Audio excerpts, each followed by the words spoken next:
I don't think it's working quite. Hello? Okay. Hi, Goran Pulic from New York City.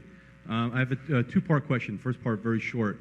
I think a lot of people have difficulty valuing businesses because of some convoluted accounting schemes that are out there. Do you have any suggestions in terms of books or something you can read where you can sort of make sense of some of the accounting stories that are going around?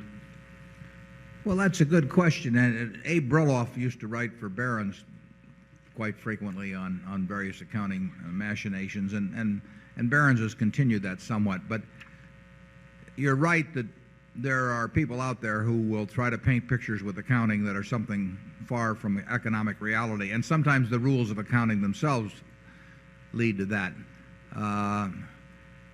I would say that when the accounting confuses you, I would just tend to forget about it as a company. I mean, it may well be intentional, and in any event, you don't want to go near it. We have never had any great investment results from companies whose accounting we regarded as suspect. I can't think of a one. Can you, Charlie? No. It's a very bad sign. I made a short sale once that worked out well in a case like that. It really, accounting can offer you a lot of insight into the character of management. And I would say there's a lot,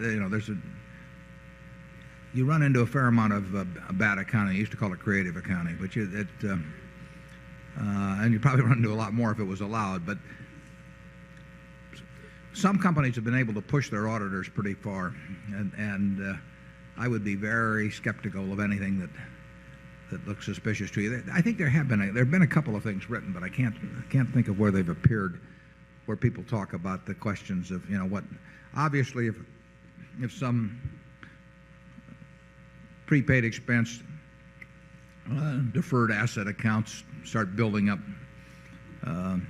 suspiciously high, and inventories look out of line, with sales and particularly the trend of them and all that, you want to look twice at companies like that. Life insurance, frequently, we see weak accounting in it. When you don't have a product where revenues and expenses are being matched up on something close to cash in the short term, you have the opportunity for people playing games with numbers.